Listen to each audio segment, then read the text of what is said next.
నమస్తే, welcome to Shri చక్ర news bulletin లో ముందుగా హెడ్లైన్స్.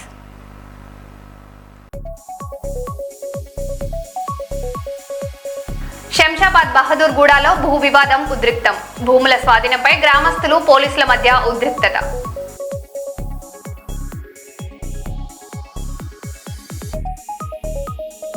చెన్నై టు మదురై హైవేపై ప్రైవేట్ స్లీపర్ బస్సు దగ్ధం.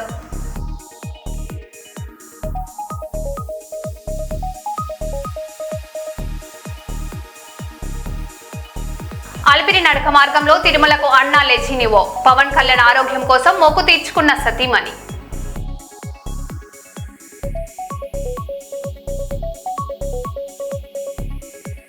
హైడ్రాకు మద్దతుగా భారీ సంఘీభావంగా ర్యాలీ. రాష్ట్ర వ్యాప్తంగా హైడ్రా విస్తరణ కోరిన కాలనీ వాసులు.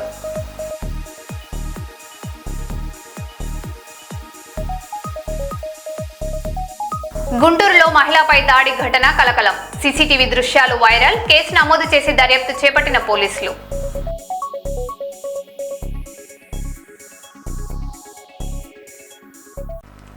ఇక వివరాల్లోకి వెళ్తే, వైఎస్ఆర్ కాంగ్రెస్ పార్టీ డిజిటల్ ప్రచారాన్ని ఊతమించేలా జగన్ 2.0 సూపర్ యాప్ ను పాణ్యం నియోజకవర్గంలో ఆవిష్కరించారు.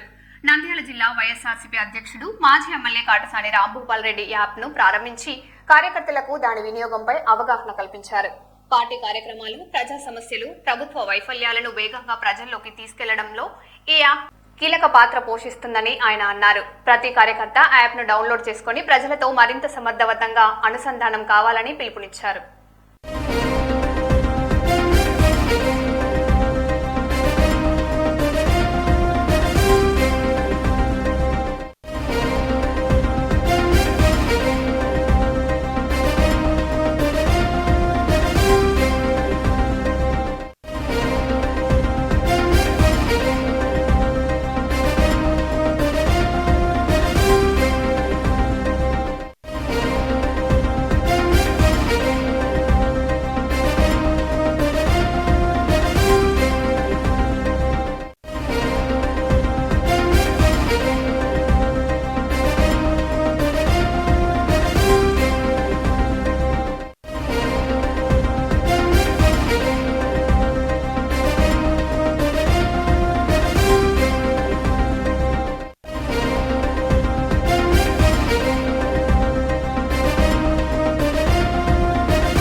సూర్యప్రకాష్ రెడ్డి గారికి, మా నాయకులకు అందరికీ కూడా,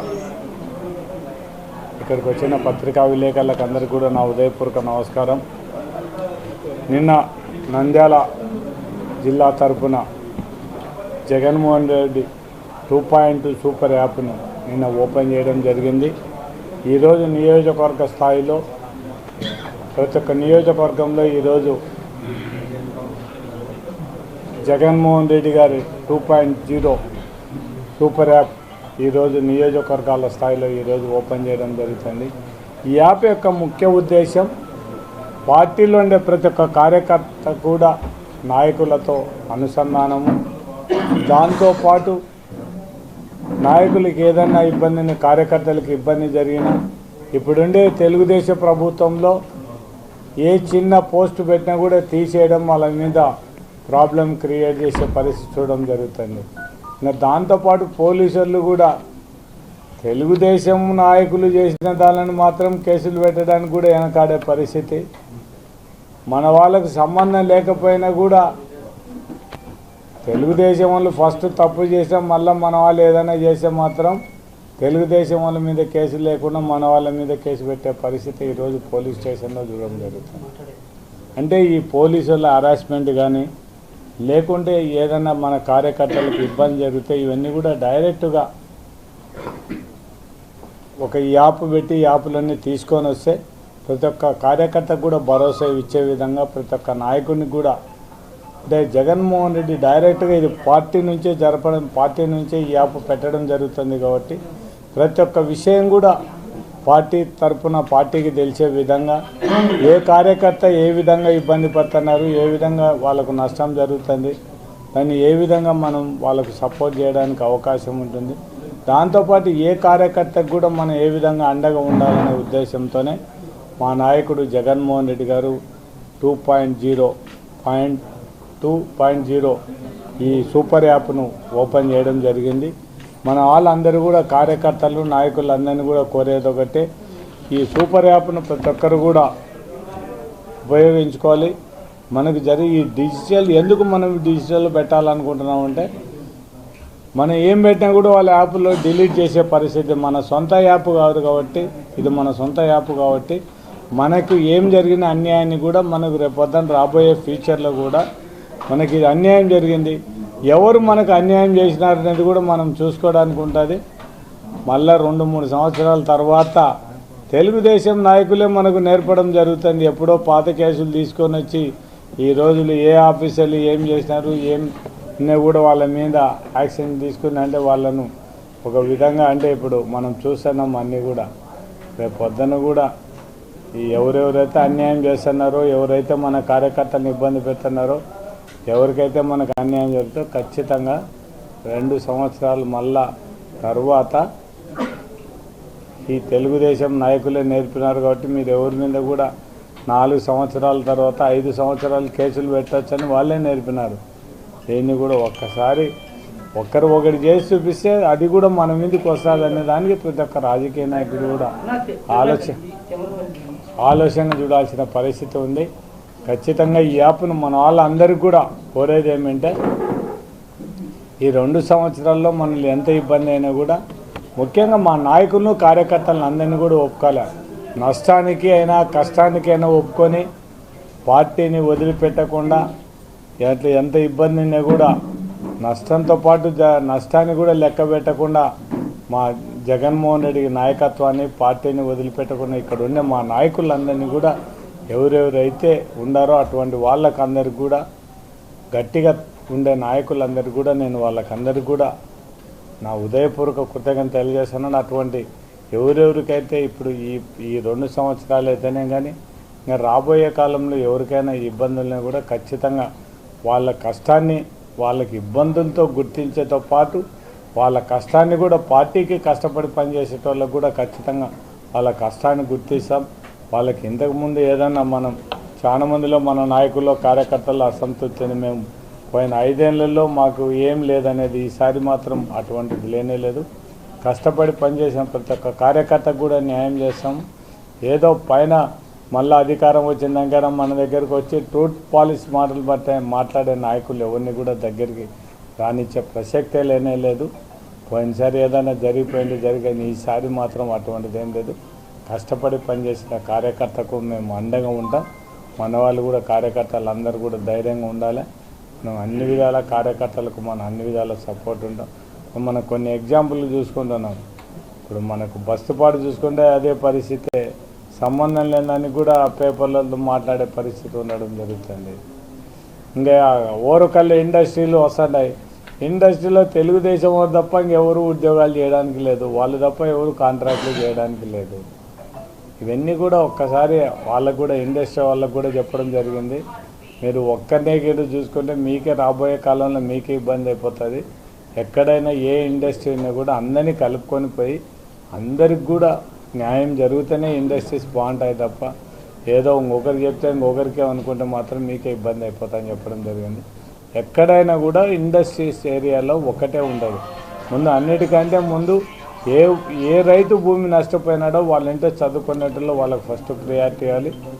ఆ చుట్టుపక్కల ఉండే వాళ్ళకు 70% వాళ్ళకు ఉద్యోగాలు, మిగిలినది మా తర్వాత అంతరికి ఇవ్వాల్సిందే తప్ప ఏదో ఒకరో చెప్తున్నారు వాళ్ళకి ఎవరికి ఏమో మా దగ్గరికి వస్తేనే మేము ఉద్యోగాలు ఇప్పిస్తామనేది అది పెట్టొద్దని మాత్రం ఇండస్ట్రీ వాళ్ళకి చెప్పడం జరిగింది. వాళ్ళు కూడా ఇప్పుడు కొద్దిగా అందరినీ కూడా చిన్నగా కలుపుకో పరిస్థితి ఉంది. కానీ రాబోయే కాలంలో అన్ని అభివృద్ధి విషయాల్లో మనం కూడా సపోర్ట్ చేయడానికి సిద్ధంగా ఉన్నాం.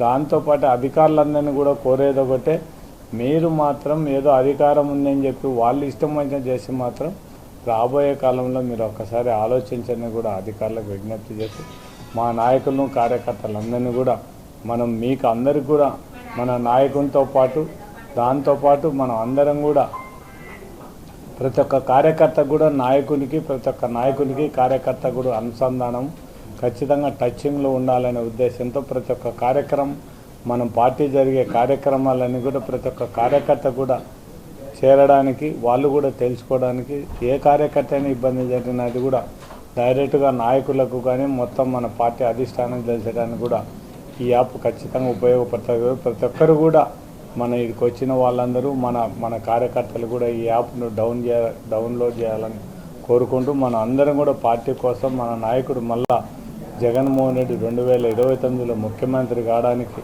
మన అందరం కూడా కృషి చేయాలా. మన పార్టీని అభివృద్ధి కోసం మన అందరం కూడా ఎవరైనా మన జగన్మోహన్ రెడ్డి గారు మనకి ఏం ఆదేశం ఇస్తే దాన్ని మనందరం కూడా పనిచేయడానికి సిద్ధంగా ఉండాలని విజ్ఞప్తి చేస్తూ ఇంతమంది ఈరోజు మన ఈ కార్యక్రమానికి వచ్చిన నాయకులను కార్యకర్తలను అందరూ కూడా పేరు పేరున వాళ్ళకి అందరూ కూడా నా ఉదయపూర్వక కృతజ్ఞత తెలియజేస్తాను.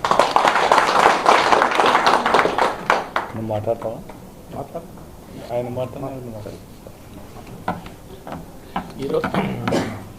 ఈరోజు గౌరవనీయులు నంద్యాల పార్టీ అధ్యక్షులు రాంభూపాల్ రెడ్డి గారు, మాజీ మేయర్ పెద్దలు బివై రామయ్య గారికి పాణ్యం నియోజకవర్గం నుంచి వచ్చిన నాయకులు. గుంటూరు నగరంలో మహిళపై దాడి ఘటన సంచలనం సృష్టించింది. నగరంపాలెం పరిధిలో బోరుబావి తవ్వకాల వివాదం 2 వర్గాల మధ్య ఘర్షణకు దారితీసింది. ఈ క్రమంలో ఓ మహిళపై దాడి చేసి అవమానించేందుకు ప్రయత్నించారనే ఆరోపణలు వెలుగు చూశాయి. ఘటనకు సంబంధించిన సీసీటీవీ దృశ్యాలు సోషల్ మీడియాలో వైరల్ కావడంతో ప్రజల్లో ఆగ్రహం వ్యక్తమవుతుంది. ఈ కేసులో స్థానిక టీడీపీ నాయకుడి పేరు వినిపించగా పార్టీ అతడిని సస్పెండ్ చేసినట్లు సమాచారం. పోలీసులు కేసు నమోదు చేసి దర్యాప్తు కొనసాగిస్తున్నారు.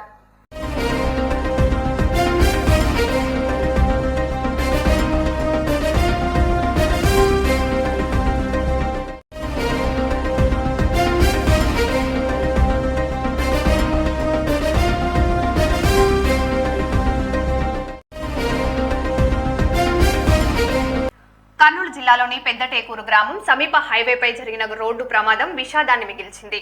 బొలెరో వాహనం ఓ బైకును ఢీకొట్టిన అనంతరం అదుపు తప్పి అక్కడ వాకింగ్ కు వచ్చిన వ్యక్తిని కూడా ఢీకొట్టినట్లు ప్రాథమిక సమాచారం. ఈ ప్రమాదంలో వాకింగ్ చేస్తున్న వ్యక్తి అక్కడికక్కడే మృతి చెందినట్లు తెలుస్తుంది. సమాచారం అందుకున్న పోలీసులు ఘటనా స్థలానికి చేరుకొని వివరాలు సేకరిస్తున్నారు. మృతుడి వివరాలు, ప్రమాదానికి గల పూర్తి కారణాలు ఇంకా తెలియాల్సి ఉంది. ఈ ఘటనకు సంబంధించిన పూర్తి వివరాలు పోలీసుల విచారణ అనంతరం వెలువడి కానున్నాయి.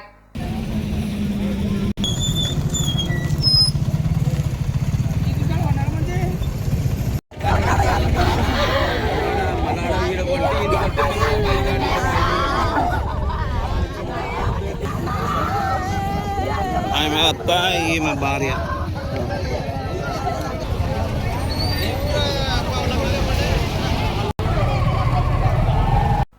నల్లమల్ల అటవీ ప్రాంతంలో పెద్ద పులి సంచారం మరోసారి కలకలం రేపింది. శ్రీశైలం టు హైదరాబాద్ జాతీయ రహదారిపై రోడ్డుపై నడుచుకుంటూ వెళ్తున్న పెద్ద పులిని చూసి వాహనదారులు భయాందోళనకు గురయ్యారు. మున్ననూరు సమీపంలో కనిపించిన ఈ దృశ్యాలను కొందరు ప్రయాణికులు మొబైల్ ఫోన్లో చిత్రీకరించగా వీడియోలు సోషల్ మీడియాలో వైరల్ గా మారాయి. అటవీ శాఖ అధికారులు ప్రయాణికులు అప్రమత్తం ఉండాలని, వన్యప్రాణులు కనిపిస్తే వాహనాల నుంచి దిగకుండా జాగ్రత్తలు పాటించాలని సూచించారు.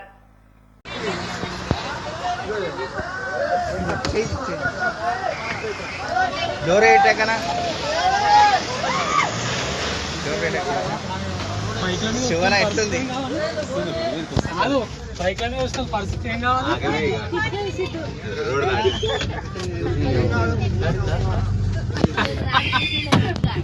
తెలంగాణ కాంగ్రెస్ ప్రభుత్వంపై బీఆర్ఎస్ వర్కింగ్ ప్రెసిడెంట్ కేటీఆర్ విమర్శలు గుప్పించారు. అధికారంలోకి వచ్చిన తొలి ఏడాదిలోనే 2 లక్షల ఉద్యోగాలు భర్తీ చేస్తామని 2023లో కాంగ్రెస్ హామీ ఇచ్చిందని గుర్తు చేశారు. ఓటు కొట్టు జాబ్ పట్టు అంటూ ప్రచారం చేసిన కాంగ్రెస్ ఇప్పుడు ఉద్యోగాల భర్తీ విషయంలో స్పందించడం లేదని ఆరోపించారు.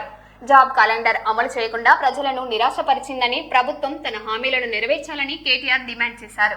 2023 నవంబర్లో ఆ రోజు ఎన్నికల్లో రాష్ట్ర శాసనసభకి ఎన్నికలు జరిగితే ఆ రోజు కాంగ్రెస్ పార్టీ వాళ్ళు జాబ్ క్యాలెండర్ ప్రకటించారు. ఒక్కసారి ఫుల్ పేజ్ అడ్వర్టైజ్మెంట్లు వేసినారు. ఆ ఫుల్ పేజ్ ఒకసారి చూపెట్టాలని చెప్పి, ఆ స్లైడ్ వేయాలని చెప్పి మా వాళ్ళని కోరుతా ఉన్నాం. ఇది గుర్తుండాలి మీకు. కాంగ్రెస్ వాళ్ళు నవంబర్ 2023లో వేసిన జాబ్ క్యాలెండర్ అన్ని పత్రికల్లో అవినీతి సొమ్ముతో ఫస్ట్ పేజీలో ఫుల్ పేజ్ అడ్వర్టైజ్మెంట్. ఎన్ని ఉద్యోగాలు ఉన్నాయి? 2 లక్షల ఉద్యోగాలు మొట్టమొదటి సంవత్సరంలోనే భర్తీ చేస్తామని చెప్పారు. ఆ రోజు ఏమన్నారు? ఓటు కొట్టు జాబు పట్టు అని బంపర్ ఆఫర్ ఇచ్చారు. ఏమన్నారు? ఒక్క ఏడాదిలోనే 2 లక్షల ఉద్యోగాలు, డిసెంబర్ 2024 కల్లా 2 లక్షల కొలువులు ఇస్తామని చెప్పారు. ఇవాళ జాబులు లేవు, జవాబులు లేవు, ఉద్యోగాలు లేవు, ఉలుకు లేదు, పలుకు లేదు. తెలుగు క్యాలెండర్ మారింది, ఇంగ్లీష్ క్యాలెండర్ మారింది, జాబ్ క్యాలెండర్ మాత్రం పత్తా లేదు. ఇంకా ఘోరం ఏంటంటే అసెంబ్లీ సాక్షిగా, పవిత్రమైన సభ అసెంబ్లీ అంటే, అసెంబ్లీ సాక్షిగా శాసనసభలో ఇచ్చిన జాబ్ క్యాలెండర్ కూడా ఒక చిత్తు కాగితం కింద కూడా పనిచేయడానికి ఇలా అర్హత లేదు. ఆ కాగితానికి జాబులు నింపట్లేదు. రాహుల్ గాంధీ జేబులు మాత్రం జోరుగా నింపుతున్నారు. అన్నదమ్ముల అల్మారాలు నింపుతున్నాడు రేవంత్ రెడ్డి, బినామీల బీరువాలు నింపుతున్నాడు. జాబ్ క్యాలెండర్కు మాత్రం నై, స్కామ్ క్యాలెండర్కు మాత్రం సై. ఇది కనబడుతున్న పరిస్థితి. ఒక్క మాట ఇక్కడికి వచ్చిన మా తమ్ముళ్ళు, మా చెల్లెళ్ళు, నేను ఒకటే కోరుతా ఉన్నా, మనం గనక చరిత్రను మర్చిపోతే భవిష్యత్ తరాలు మనం క్షమించవు. ఎందుకంటే చరిత్ర అనేది ఒక ముఖ్యమైన సబ్జెక్టు. తెలుసుకోకపోతే మనం కూడా గజనీలు అయిపోతాం. అందుకే నేను మిమ్మల్ని అనేది, చరిత్రలు, పురాణాలు, ఇతిహాసాలు చదువుకోవాలి. చదువుకోకపోతే దుర్యోధనులు, దుశ్శాసనులే తిరిగి వచ్చి మేమే పాండవులం అని చెప్పి నాకు చెప్పుకుంటారు. ఎవడైతే తెలంగాణ ఉద్యమంలో మనల్ని చావగొట్టిండో, ఎవడైతే మన రక్తం కళ్ళ చూసిండో, వాడే మళ్ళీ పంచి డైలాగులు కొట్టి పంగనామాలు పెట్టి మళ్ళీ ఓట్లు వేయించుకొని పోతారు. ఎన్టీఆర్ జిల్లాలోని ఓ గ్రామం నుంచి ఊరు వాడ కార్యక్రమాన్ని ప్రారంభించినట్లు ప్రకటించారు.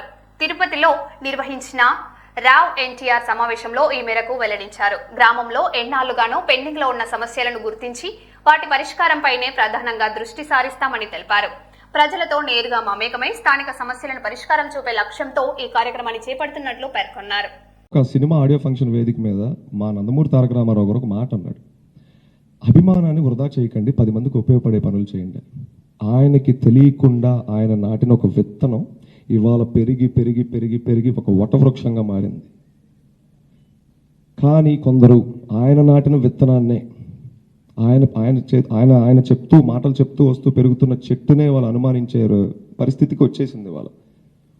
సరే, దీనికి కారకులు ఎవరు, ఇదంతా ఎవరు చేశారు, ఇవన్నీ పక్కన పెడదాం. సేవ అంటే ఇంతలోనే చేయాలి, అన్నదానమే చేయాలి, లేకపోతే రక్తదానమే చేయాలి, ఇంతవరకే చేయాలనేది ఎక్కడా లేదు. ఏ బైలాలో లేదు, ఎక్కడా లేదు మన భారతదేశంలో. సేవకు హద్దు లేదు, ఆకాశమే హద్దు అంటా నేను. కానీ అలాంటిది ఒకటి నేను అతిశయోక్తి అనుకోకంటే చెప్తాను, నందమూరి తారక రామారావు గారి అభిమానులు చేసినన్ని సేవా కార్యక్రమాలు ఈ రాష్ట్రంలో ఇంకెవ్వరూ చేయలేదు. ఇది కేవలం మా వ్యవస్థనే కాదు, అనేక సేవా కార్యక్రమాలు చేస్తున్న చిన్న చిన్న ఎన్జిఓలు ఉన్నాయి, సేవా సమితిలు ఉన్నాయి, ఫ్యాన్స్ అసోసియేషన్ గ్రూప్స్ ఉన్నాయి. ఒకరికి పాపం ఇవన్నీ ఎలా రిజిస్టర్ చేసుకోవాలో తోటి తెలియదు అభిమానికి. మేము అభిమానుల ఆవేదన చూసాం ప్రతి ఊరు తిరిగినప్పుడు. జాగోరేట్ పేరిట, అన్నా నేను ఇంత పోగొట్టుకున్నా, నేను అంత పోగొట్టుకున్నా, నేను ఇంత చేశా అంత చేశా. వాళ్ళకు ఒక అంబ్రెల్లా లాంటి ఆర్గనైజేషన్ కూడా వాళ్ళకి లేదు. రా ఎన్టీఆర్ ఆ అంబ్రెల్లా క్రియేట్ చేయడం కోసమే ఈ ఫైట్ అంతా. సో మా నందమూరి తారక రామారావు గారు తలదించుకునే పని కానీ, ఆయన అవమానించే పని కానీ, ఆయన పేరు పోగొట్టే పని కానీ కల్లో కూడా మేము దాన్ని ఆలోచించాం, ఆ పని చెయ్యం. తెలిసి తెలియక నేను ఈ వేదిక సాక్షిగా నీతో మాట్లాడదాం అనుకుంటున్నాను. ఎక్కడన్నా నిన్ను హట్ చేసినా, అగ్రెసివ్గా మాట్లాడిన అనిపించిన, దయచేసి నా వయసు ఒక్కసారి చూసి నాకు క్షమించన్నా. నేను చాలా చిన్న. జనగామ జిల్లా లింగాల ఘనపురం మండలంలో ఎమ్మెల్యే కడియం శ్రీహరి కళ్యాణ లక్ష్మి, షాదీ ముబారక్ మరియు ముఖ్యమంత్రి సహాయ నిధి చెక్కులను లబ్ధిదారులకు పంపిణీ చేశారు. తహసీల్దార్ కార్యాలయంలో నిర్వహించిన కార్యక్రమంలో ఆయన మాట్లాడుతూ ప్రజల సంక్షేమమే ప్రభుత్వ ప్రధాన లక్ష్యమని అన్నారు. పేద మధ్యతరగతి కుటుంబాలకు అండగా వివిధ సంక్షేమ పథకాలు అమలు చేస్తున్నట్లు తెలిపారు. అర్హులైన ప్రతి లబ్ధిదారుడికి ప్రభుత్వ పథకాల ప్రయోజనాలు అందేలా అధికారులు కృషి చేయాలని సూచించారు. ప్రింట్ ఎలక్ట్రానిక్ మీడియా మిత్రులకు లబ్ధిదారులకు ఇతరులకు నా నమస్కారాలండి. తెల్ల రేషన్ కార్డులు ఉన్న పేద కుటుంబాలలో ఆడబిడ్డ పెళ్లి జరిగితే ఆ తల్లిదండ్రులు అప్పుల పాలవుతున్నారని ఆలోచించి ఎంతో కొంత ఆ తల్లిదండ్రులకు ఆర్థిక సహాయం అందజేయాలనే ఉద్దేశంతో ఈ పథకం వచ్చింది. ఇప్పుడు ప్రతి ఆడబిడ్డ పెళ్లి ఖర్చుల నిమిత్తము ఆ తల్లిదండ్రులకు 1,116,000 రూపాయలు అందజేస్తున్న విషయాన్ని మీ అందరి దృష్టికి తీసుకొస్తున్నాను. ప్రధానంగా ఆ పథకాన్ని ప్రవేశపెట్టిన నాటి నుండి నేటి వరకు మన ఒక లింగాలగనపురం మండలంలోనే 2016 కుటుంబాలకు ప్రభుత్వ పరంగా ఆర్థిక సహాయం అందింది. అందులో దాదాపుగా 19,26,00,000 రూపాయలను ఆర్థిక సహాయంగా అందజేయడం జరిగింది. మన నియోజకవర్గంలో ఈ 2.5 సంవత్సరాల కాలంలో అన్ని మండలాల్లో కూడా కళ్యాణ లక్ష్మి, షాదీ ముబారక్ దరఖాస్తులను మనకు అందిన నెల రోజుల లోపట్నే వాటిని విచారణ చేసి మంజూరు చేయాలని చెప్పి అధికారులకు ఆదేశాలు ఇవ్వడం జరిగింది. మిగతా నియోజకవర్గాలతో పోల్చుకుంటే మన నియోజకవర్గంలో కళ్యాణ లక్ష్మి, షాదీ ముబారక్ చెక్కులను త్వరితగతిన మనం అందజేయగలుగుతున్నాం.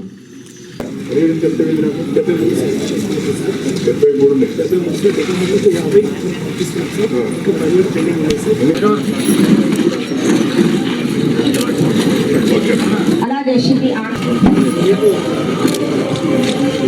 అలాగే ఇప్పుడు కళ్యాణ్ లేదండి మబ్బు సీతమ్మ గారు అమ్మా. ఓకే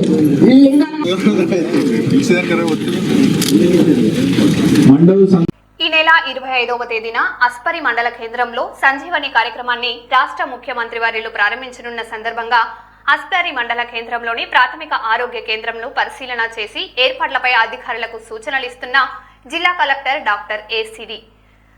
కలెక్టర్ వెంట joint collector Noorul Qamar, additional SP Hussain పీటా తదితరులు పాల్గొన్నారు.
ఆంధ్రప్రదేశ్ ఉప ముఖ్యమంత్రి పవన్ కళ్యాణ్ సతీమణి అన్నా లెజినెవో అలిపిరి నడక మార్గం ద్వారా తిరుమలకు చేరుకున్నారు. మార్గ మధ్యంలో మొక్కు ప్రకారం కొబ్బరికాయలు కొడుతూ భక్తి శ్రద్ధలతో ప్రయాణం కొనసాగించారు. అనంతరం శ్రీవారిని దర్శించుకుని ప్రత్యేక ప్రార్థనలు చేశారు. పవన్ కళ్యాణ్ కు ఇటీవల జరిగిన శస్త్రచికిత్స విజయవంతం కావడంతో మొక్కు తీర్చుకునేందుకే ఆమె తిరుమలకు వచ్చినట్లు సమాచారం.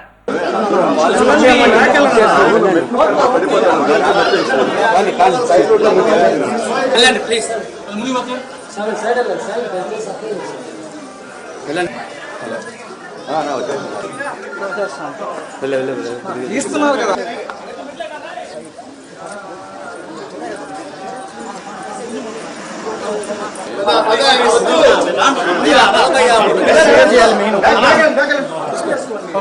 ప్లీజ్ అర్థం చేసుకోండి మమ్మల్ని మేమేం చెప్పాము మమ్మల్ని సైడ్ పోమంటే మీరా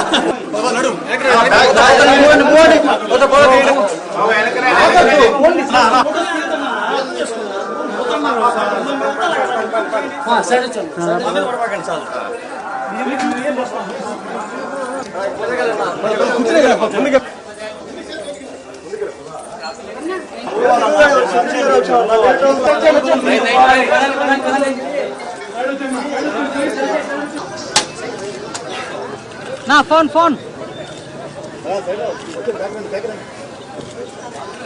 బ్యాకెళ్ళండి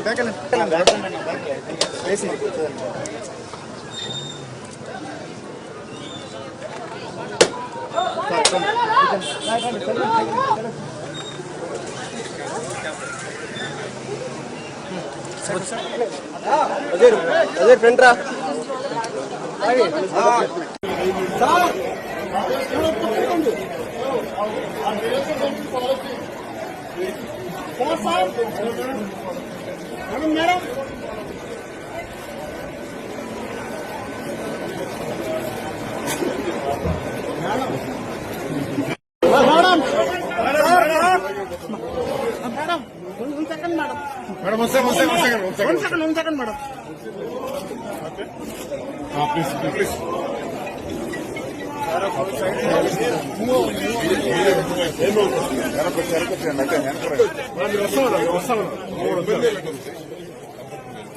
ఫ్రీగా వస్తుంది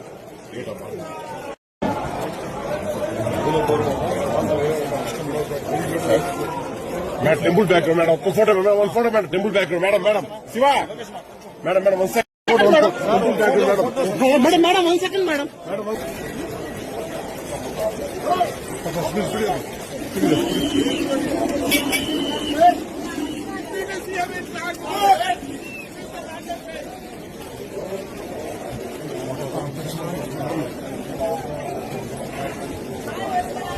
నువ్వు నన్ను